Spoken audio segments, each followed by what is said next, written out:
평온한 서울의 아침, 출근길 지하철은 여느 때와 다름없이 붐비고 스마트폰을 들여다보는 사람들의 표정은 무덤덤합니다. 하지만 같은 시각, 지구 반대편 월스트리트의 모니터 속에서 대한민국은 전혀 다른 모습으로 그려집니다. 그들에게 한국은 세계 최고의 반도체 생산 기지이자 K컬처의 발상지인 동시에 언제 터질지 모르는 지구상 가장 위험한 화약고입니다. 우리는 이것을 익숙함이라는 이름으로 잊고 살아가지만 자본은 단 한순간도 그 위험을 잊은 적이 없습니다. 이것이 바로 우리가 뼈아프게 겪고 있는 코리아 디스카운트의 가장 깊은 뿌리, 지정학적 리스크입니다. 오늘 우리는 단순히 물리적인 전쟁을 이야기하려는 것이 아닙니다. 포탄이 떨어지고 건물이 무너지는 물리적 파괴 이전에 이미 소리 없이 우리의 부후를 증발시켜 버리는 경제적 공습에 대해 이야기하려 합니다. 현대의 전쟁은 미사일보다 환율이 먼저 반응하고 탱크보다 외국인 자본이 먼저 국경을 넘습니다. 총성이 울리기도 전에 당신의 주식 계좌가 녹아내리고 평생을 모아 산 아파트의 가치가 휴지 조각이 되는 시나리오. 이것은 영화 속 이야기가 아닙니다.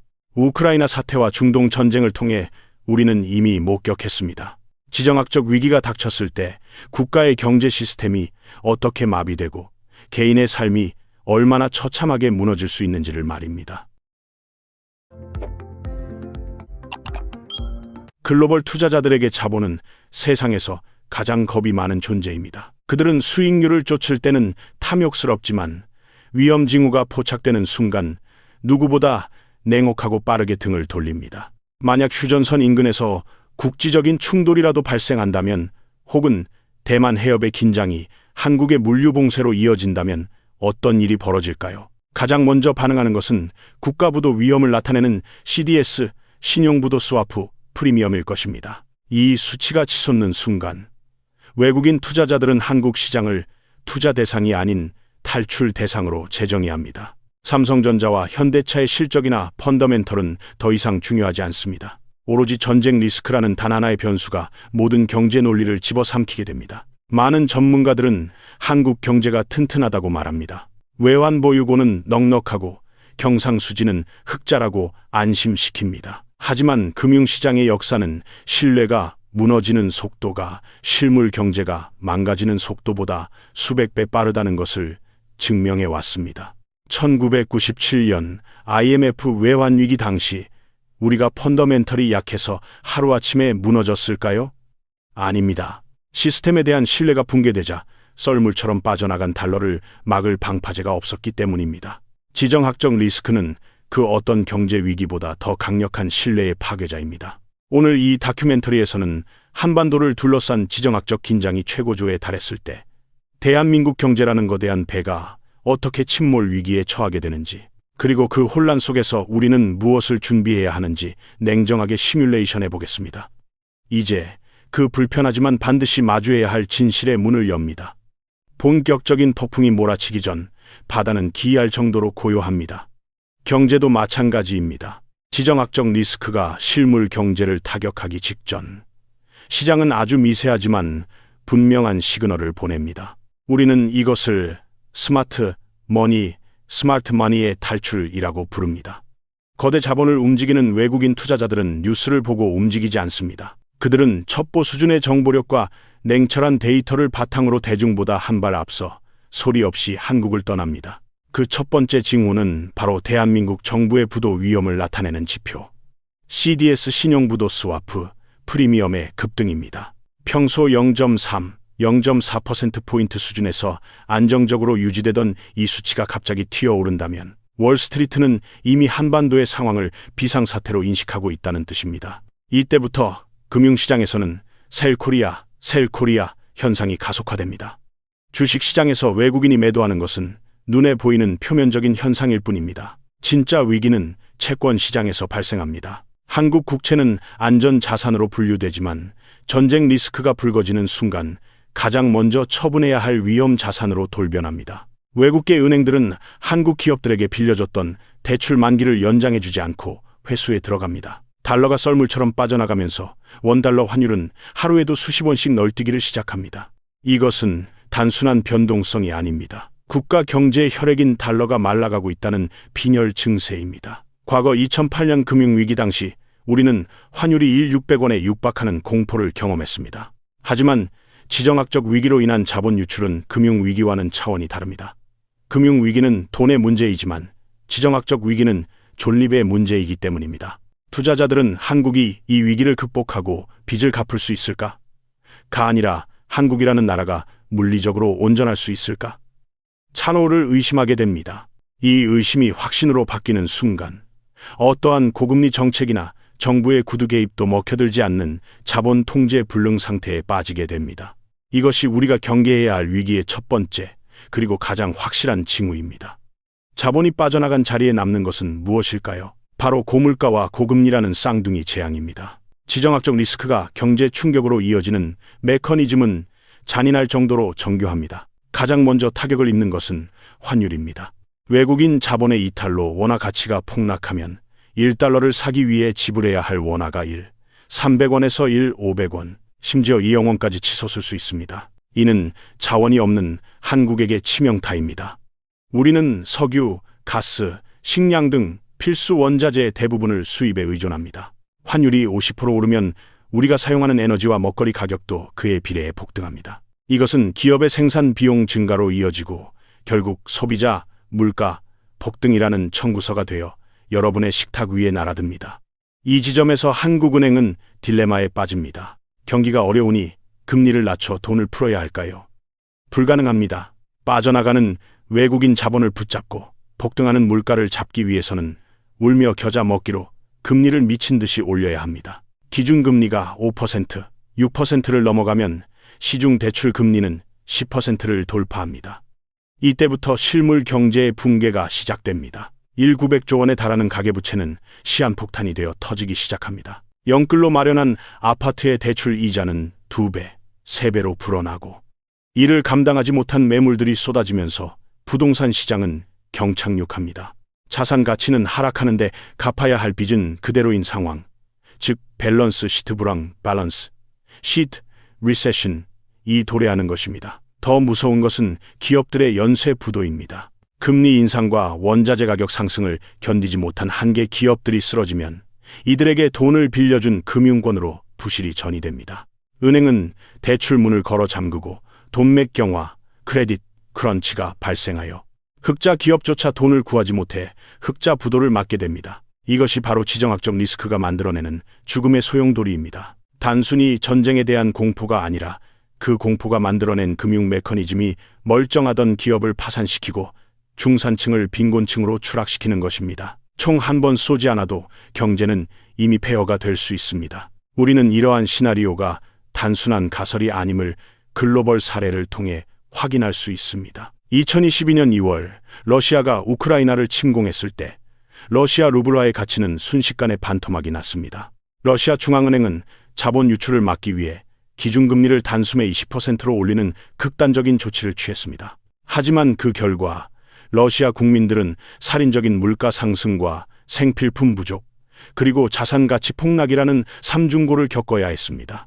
물론 러시아는 에너지 자립국이고 식량 생산국이라 어느 정도 버틸 체력이 있었지만 수출입 의존도가 극도로 높은 한국의 상황은 훨씬 더 비관적입니다. 대만의 사례는 우리에게 더 직접적인 경고를 줍니다. 양안 전쟁 위기설이 고조될 때마다 대만 증시는 요동치고 글로벌 투자 은행들은 대만 반도체 기업들의 공장 이전을 종용합니다. 워런 버핏이 세계 1위 반도체 기업 TSMC의 주식을 대량 매수했다가 불과 몇 개월 만에 전량 매도한 사건은 상징적입니다. 그는 기업의 가치는 훌륭하지만 지정학적 리스크가 싫다고 명확히 밝혔습니다. 이것이 바로 코리아 디스카운트의 실체입니다.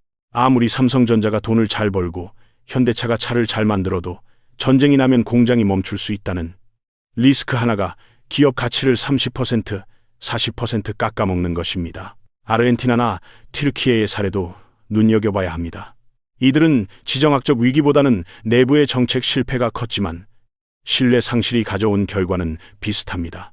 외국인 자본이 떠나고 환율 방어에 실패했을 때 국가는 국제통화기금, IMF의 손을 벌리거나 하이퍼 인플레이션을 겪으며 국민들의 삶이 수십 년 후퇴했습니다. 만약 한반도에서 긴장이 고조되어 한국은 위험하다는 인식이 글로벌 표준으로 자리 잡는다면 우리는 1997년 IMF 사태보다 더 혹독한 고립의 경제를 경험하게 될지도 모릅니다. 1997년은 달러를 빌려서 해결할 수 있었지만 지정학적 위기는 돈을 빌려주는 것만으로는 해결되지 않는 국가 생존의 문제이기 때문입니다. 그렇다면 이 거대한 폭풍이 닥쳤을 때 한국 경제의 구체적인 부문들은 어떤 타격을 입게 될까요?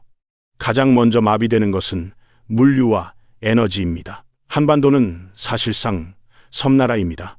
육로는 막혀 있고 삼면이 바다입니다.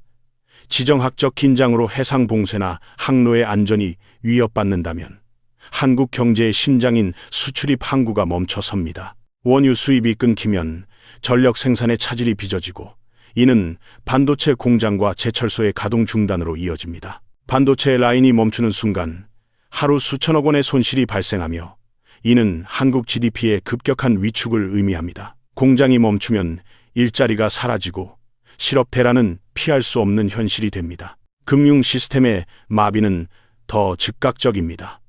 외국계 자본의 이탈을 막기 위해 정부는 외환 보유고를 헐어 환율 방어에 나설 것입니다.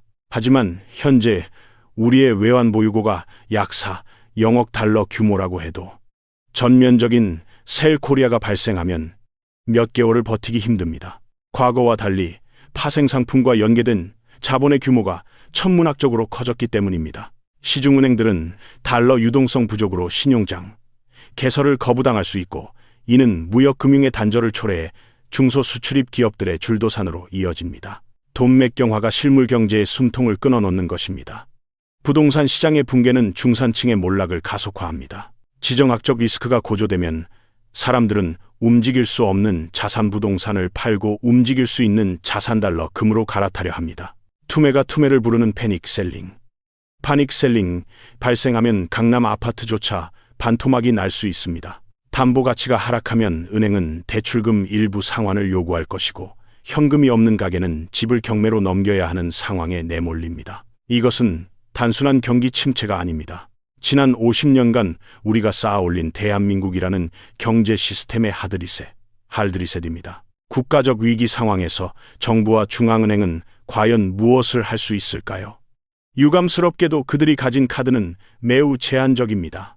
평시라면 금리를 조절하거나 재정을 풀어 경기를 부양하겠지만 지정학적 위기 상황에서는 전시 경제 체제에 준하는 비상조치들이 발동됩니다. 첫 번째 예상 시나리오는 강력한 외환 통제입니다. 달러 유출을 막기 위해 개인과 기업의 외환 거래를 제한하고 해외 송금을 금지할 수 있습니다. 1997년 IMF 당시 금모으기 운동이 있었던 것처럼 국가 차원에서 달러 확보를 위해 민간의 외화 자산을 강제 매입하거나 사용을 통제하는 극단적인 상황도 배제할 수 없습니다. 한국은행은 물가 안정이라는 본연의 목표를 포기하고 오로지 금융 시스템 붕괴 방지에 올인하게 됩니다. 시중은행이나 증권사가 흑자 부도를 맞지 않도록 무제한으로 원화를 공급하는 양적 완화를 시행할 가능성이 큽니다. 하지만 이는 양날의 검입니다. 풀린 돈은 화폐 가치를 더욱 떨어뜨려 인플레이션을 부채질하기 때문입니다. 정부는 국제 사회와의 공조를 통해 통화 스와프, 커런시 스와프 라인을 가동하려 하겠지만 지정학적 리스크의 원인이 무엇이냐에 따라 우방국들의 협조 여부도 불투명해질 수 있습니다. 외교적 고립이 경제적 고립으로 이어질 때 정부의 정책 수단은 사실상 무력화됩니다. 또한 정부는 필수재에 대한 배급제나 가격 통제를 시행할 수도 있습니다. 식량과 에너지 가격이 폭등하면 사회적 불안과 폭동을 막기 위해 시장 가격 기능을 정지시키고 정부가 직접 개입하는 것입니다. 이는 자유시장 경제의 일시적 중단을 의미합니다. 기업 활동은 극도로 위축되고 민간의 창의성은 사라지며 오로지 생존을 위한 통제 경제가 작동합니다. 이 과정에서 발생하는 사회적 갈등과 비용은 막대합니다. 결국 정부의 대응은 위기를 해결하는 것이 아니라 파국을 조금이라도 늦추는 지연 작전에 그칠 공산이 큽니다. 거대한 파도가 밀려오고 있음을 알았다면 개인은 무엇을 해야 할까요? 국가 시스템이 당신을 지켜줄 수 없을 때 각자 도생고 지금의 전략은 선택이 아닌 필수입니다. 첫 번째 원칙은 자산의 다변화입니다. 모든 자산이 워낙 KRW로 되어 있고 한국 부동산과 주식에 묶여 있다면 당신은 지정학적 리스크에 100% 노출된 상태입니다. 안전자산의 대명사인 달러, USD, 자산 비중을 늘려야 합니다. 달러 예금, 미국 국채 혹은 미국 주식 인덱스 펀드 등을 통해 자산의 국적을 분산시키는 것. 이것이 가장 현실적인 해지 수단입니다. 환율이 급등할 때 달러 자산은 당신의 구매력을 지켜주는 방패가 될 것입니다. 두 번째는 부채 다이어트와 현금 흐름 확보입니다. 위기 상황에서 가장 무서운 적은 빚입니다. 금리가 폭등해도 버틸 수 있도록 감당 불가능한 대출은 선제적으로 줄여야 합니다. 그리고 자산의 가치보다 중요한 것은 매달 들어오는 현금 흐름입니다. 부동산 같은 고정 자산은 위기 시 환금성이 떨어져 돈 묶인 거지가 될 수 있습니다. 언제든 현금화할 수 있는 유동성 자산을 확보하고 위기 상황에서도 끊기지 않는 소득 파이프라인을 점검해야 합니다. 마지막으로 실물 자산에 대한 관심입니다. 화폐 가치가 휴지 조각이 되는 하이퍼 인플레이션 상황에서는 금걸이나 은 같은 실물 자산이 최후의 보루가 됩니다. 금융 전산망이 마비되거나 신용화폐가 불신받는 상황에서 실물금은 교환의 수단이자 가치 저장의 수단으로 기능합니다. 전쟁이나 국가 부도 상황에서 역사적으로 증명된 생존 자산은 결국 달러와 금이었습니다. 지금 당장 모든 자산을 팔라는 것이 아닙니다.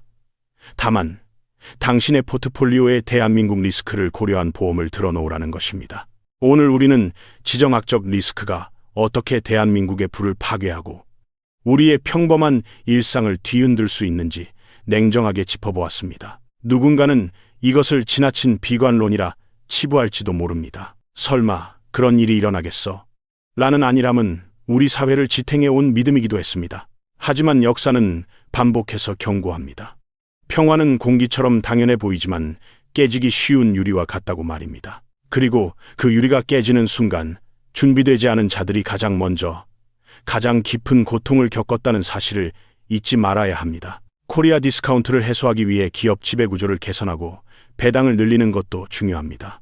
하지만 근본적으로 우리가 안고 있는 지정학적 불안을 직시하고 대비하지 않는다면 그 모든 노력은 모래 위에 성을 쌓는 것과 같습니다. 경제는 안보 위에서 춤추는 무희와 같습니다. 무대 안보가 무너지면 춘경제는 계속될 수 없습니다. 지금 당신의 자산은 그리고 우리 사회의 시스템은 다가올지 모를 거대한 충격에 대비되어 있습니까? 위기는 예고 없이 찾아오지 않습니다. 단지 우리가 그 신호를 무시하고 있을 뿐입니다. 오늘 이 영상이 여러분의 자산을 지키고 나아가 대한민국의 경제 안보를 다시 한번 생각해보는 계기가 되었기를 바랍니다. 가장 좋은 시나리오는 이 모든 걱정이 기우로 끝나는 것입니다. 하지만 최악의 시나리오를 대비한 사람만이 그 기우를 웃으며 이야기할 수 있는 자격을 갖게 될 것입니다. 깨어 있으십시오. 그리고 준비하십시오. 부자의 경제학이었습니다.